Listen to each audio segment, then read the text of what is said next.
At ito mga mare ko, ayan, i-voice over ko na yung mga ibang part dito. So ayan, sinuko nga pala si Tortali kasi nakita ko medyo nagiging watery yung eyes niya. Kapag kasi ganun, siguro hindi siya masyadong nakakainom ng tubig. So ayan, sinuko siya. Maligam-gam na tubig nga pala yung gamit ko dyan. Alam niyo mga mare ko, kapag ka talaga ganito, ay sobrang love na love ni Tortali yung ganito. Talagang magtatampisaw siya dyan ng sobrang tagal. Ayan, inusad ko na nga ng ganyan para kung gusto niya nang umalis, ay makakaalis na siya ng kusa. Pumasok na nga din ako sa loob ng bahay at hindi ko nga namalayan. 30 minutes na nga palang nakakalipas. At kita nyo, B, ang batang ito ay nakatulog.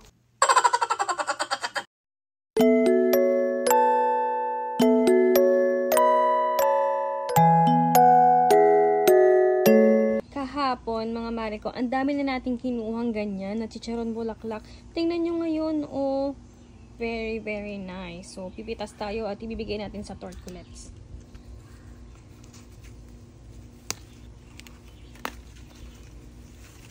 Tatlo muna, tigi-tigisa sila.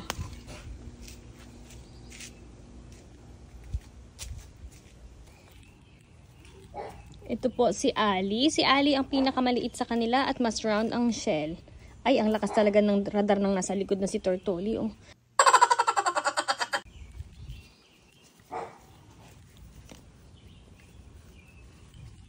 Hindi talaga magpapasapaw tong bata na to, oh.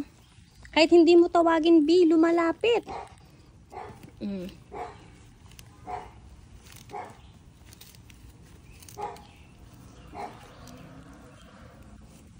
Kukuha pa ako ng ilang piraso. Kasi, pwede na yung isa ganyan. Dahil, inubusan nila si Ali. So, kinain nila yung pagkain ni Ali. Ang gagawin ko, ilalayo ko muna si Tortili at si Tortoli. Yan, lumapit kayo dito. Tingnan nyo yung dalawa na yan. Pero pinakamabilis kasi si Tortiling kumain. Ayan. Yan na lang muna sa'yo. Oh, come on here, Ali. Here. Kawawa naman si Ali. Hindi na nakakain ng maayos.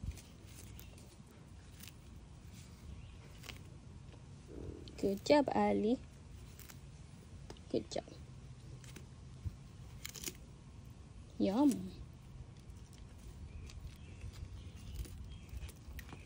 Tingnan nyo tong bata na to. Oh, ayan, si Tortoli, puro musang. Naghahanap pa. So, ayan ang Maring Sisi. Babaeng-babae na naman for today's video. So, ayan, pupunta lang ako ng clinic. Magpipick up lang ako ng gamot ko pang krung-krung. And then, pupunta ng Verizon kasi nabasag yung ng screen ko, ng cellphone ko. Yung protector lang. So, papalitan ko yun. And, pupunta ako ng, I think, Walmart. Bibili lang ako ng mga karne-karne ni Ellie kasi hindi ko na siya pinapakain ng dog food. Puro ganun na lang. Mga gulay, mga prutas. And, eto, meron ako palang ganyan sa cellphone ko. Kasi, sa totoo lang, mahilig. Hindi mahilig ha. Madalas akong nakakadrop ng aking cellphone. At talagang, kahit saan ako magpunta, ibitbit ko ang cellphone ko. So, in a way, yung ganito, nabili ko sa Verizon to. Ayan, nakasabit lang siya dyan. So, kahit saan ako magpunta, ay hindi na ako mag-worried kung mababagsak ko pa yung phone ko or something. Kasi, palagi na rin siyang naka sa akin and very accessible, diba? Ano pa ba? So, ayun lang. Ako ay aalis na. At pagbalik ko ay hindi ko na alam kung anong gagawin ko. Maglilinis naman ako ng kwarto. Si Ellie naman, mga mari ko, ayan, habang ako ay paalis na, nagbo-brum-brum lang siya. Gusto ko sanang isama si Ellie, kaso ayoko, baka magtagal ang waiting time. Ayoko namang maiwan siya sa car. So, sorry Ellie pot, iwan mo na ha. Ayan, and mga pag ganitong oras din naman, is tutulog-tulog lang si Ellie. So, meron naman akong CCTV dito na mapapanood ko kung anong kaganapan ng ginagawa niya. Ayan, nandito ang CCTV. Sarap natin to. So, ayan. Behave naman si Ellie tuwing aalis ako dahil talagang natutulog lang yan. Antayin lang din niya ako. Okay, babalik si Mama Ellie, okay? Be a good boy. At na-pick up ko na yung kailangan kong pick upin. Ay, Diyos ko naman, B. Bakit naman ngayon pa umulan? Sa labas na, B. Pero may mga kailangan pa akong gawin. At ayan, buti naman at natigil ang ulan. At nandito na ako sa Verizon. At ano ko na yung phone ko. Papapalitan ko na ng screen protector. dito ko binili yung sa cellphone ko. Gusto ko sana yung ganito, kaso baka hindi na-adjust. I mean, hindi talaga siya na-adjust. Baka maging hanggang tuhod yung cellphone ko. Pero, bet ko to. Ito yung binili ko sa Verizon.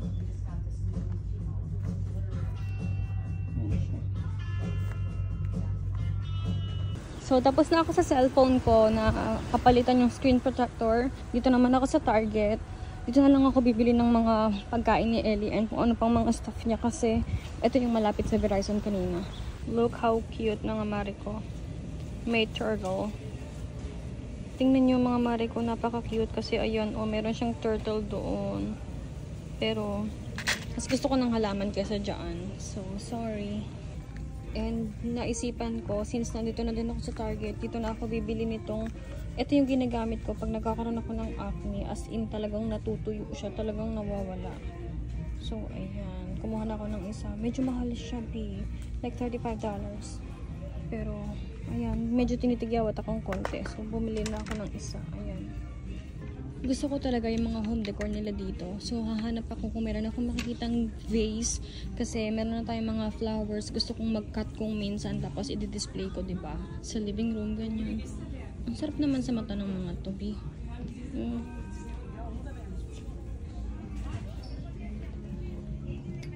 Yo, dizilerde götürmeyeceğim. Burasını bırakayım ben bakıcıya. This is $10. Tingnan natin to. $15. Not bad, ha? Ito is... And ito is $35. Ang cute, eh. Gusto ko yung mga kulay niya. Pero umikot pa tayo.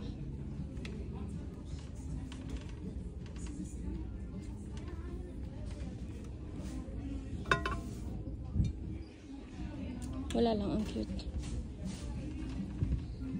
Ceramic taper candle holder.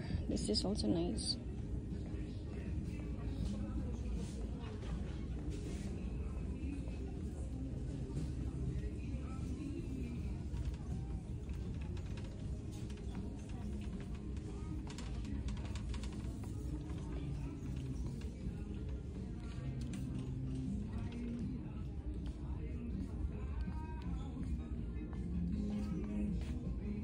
Hala, 120 na yan.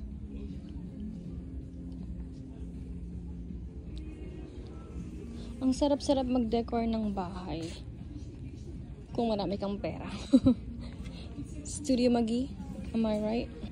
Yeah, I think yeah. This is Studio Magi.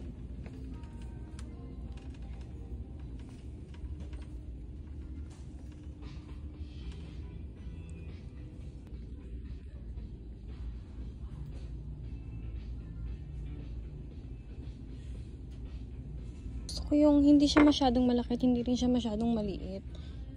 Kasi baka naman konti ang ma-harvest ko. Nga. Mukhang wala. This is kinda okay, pero masyado siyang mababa. Ito naman masyadong malaki.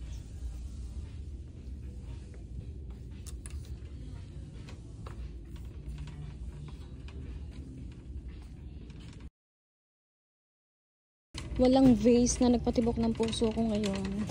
Tingin tayo ng mga planters nila dito or na kung ano sa mga kung anik-anik sa halaman. Baka mabudol tayo.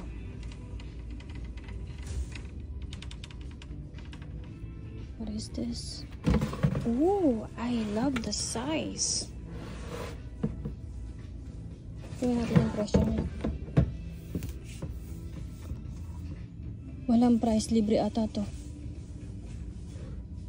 Gusto ko yun, kaso hindi ko alam yung price. Itatanong ko pa, baka naman sobrang mahal. Pero, ang ganda-ganda kasi ng size niya. Ang laki niya. And meron naman siyang holes ba to? Ay, hindi ata. Hindi ko alam kung holes ito. Pero, ang ganda ng size niya. Pwede na lang siyang butasan if ever. I think this is peperomia. Peperomia? Meron ako nito dati eh. Yeah, peperomia. And this is rubber tree. Wala, parang ang cute niya. Parang sabi niya, kunin mo ko. Wala, ba't ang cute mo, B? Pero hindi pa pwede. Ang dami kong project. Ang cute niya. Meron ako kasing ganito sa bahay. Pero parang nakita na ako sa kanya.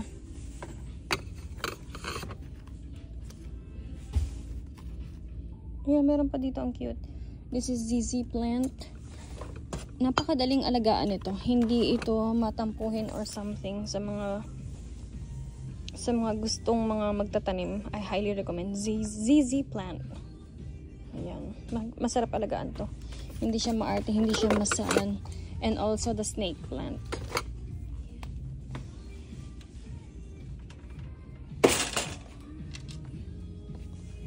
Yan, ito yung nakita ko nag-trending. Nag-trending to sa TikTok eh. Parang gusto ko to sa labas. 175. Hala, B. Parang pag-iisipan ko muna. Anong papagapangan ko? Kasi pwede ko siyang ilagay sa labas. Parang gusto kong mag-vine, kinemer at bambam dyan yung mga halaman ko. Parang medyo privacy. Doon lang sa section ng upuan namin ni Ellie. Diba? Tingin nyo. Pero 175. Cutie. Nag-iisipan ko tong mabuti. Gusto ko to. Alam nyo, parang gusto kong kumuha ng 3 ganito para sa tortulets. Hindi siya babasagin.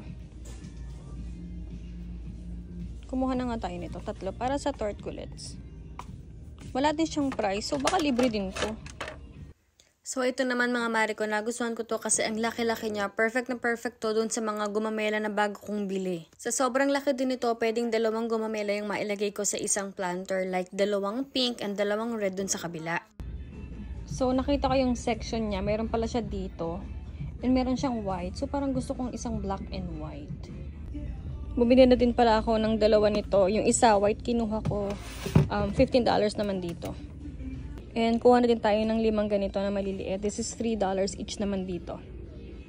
Kukuha sana ako ng ganitong maliliit pag nagtatanim ako ng mga seeds. Kaso sabi ko, ang dami kong mga bottles na gusto kong i-recycle. So yun na lang muna. Kasi ang kailangan ko is yung mga ganyan. And especially malalaki. Crave ako ng chocolate kahapon pa. So ayan. Minsan, alam nyo yun. Okay lang yung paminsan-minsan. May mga ganyan-ganyan tayo. Ayan. Kay Ellie na to. Mas murang mamili sa iba ng meat.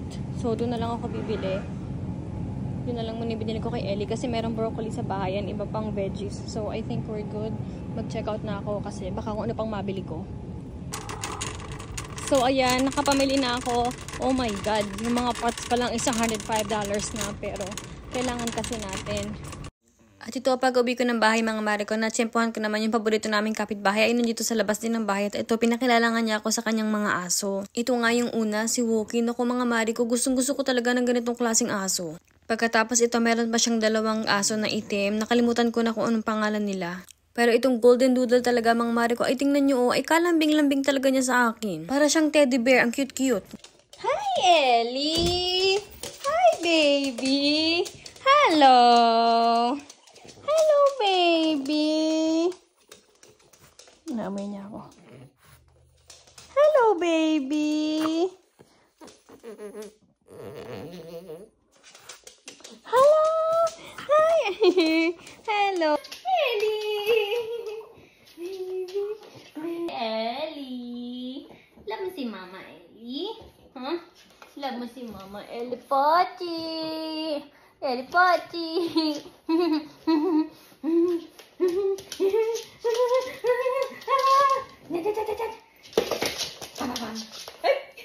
Elephant! I miss you! I miss you, Potty! Potty! Let's go outside and then we're gonna clean the room. Let's go outside! Let's go outside! You wanna go outside? Yes! Yes! Tumakbo na naman ang big. You're so fast. So, ayan. Hindi na kami lalayo pa ni Ellie para pumunta sa ibang lugar. Just to walk. Dito na lang muna kasi pauwi na si boss. Ilang araw din siyang wala. Meron silang kinemerot bambam sa work. Hala, takbo talaga ng takbo si Ellie. Galing ni Ellie ha. Ang dami na niyang energy ngayon. Ellie, dahan-dahan, Ellie. Very good naman si Ellie, oh. Very good si Ellie. What's that, Ellie? What's that? What's that? Oh.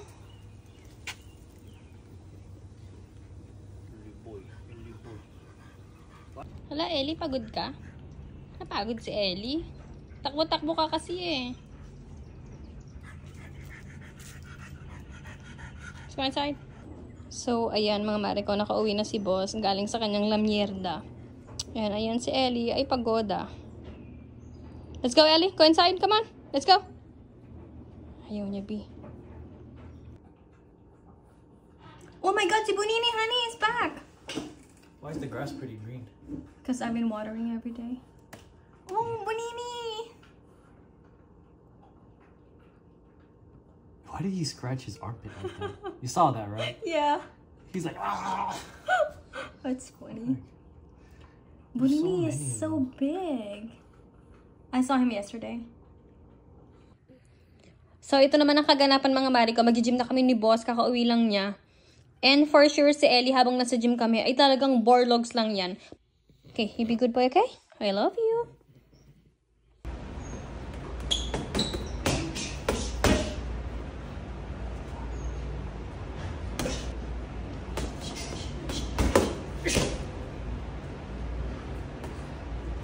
So, after ng gym mga mare ko, hindi ko alam, bigla na lang kaming huminto sa may gilid. Pagkatapos ayan, nakita ko may ilon na yung pulis dyan. Tapos may nakita ako sa sasakyan na tinutulak nung mama or nung pulis. Sa isip-isip ko, ay siguro huminto kami para tumulong si boss. Tapos tama nga ako. Ay wala lang mga mare ko, natuwa lang ako kay boss. Kasi alam nyo yun, kahit na hindi na niya work ngayon, talagang rest naman siya ngayon, ay talagang natulong pa din siya. At hindi ko alam ang mga pindutan, chururot, bambam sa sasakyan niya dahil may music. So i-voice over ko na nga lang itong kaganapan na to kasi makaka-copyright tayo. Why you don't want this? I don't drink soda. How long we haven't been drinking this? I haven't drank soda for like 20 years. 20 years? Maybe not 20 years. Maybe like 11. Mine is when we get married. And yes, opo mga mare ko, free lang yung drinks na yun dito sa binila namin ng pagkain. At talagang hindi naman kami uminom nga ng Coca-Cola. At yan lang muna for today's chika. Thank you so much for watching and see you guys on our next one.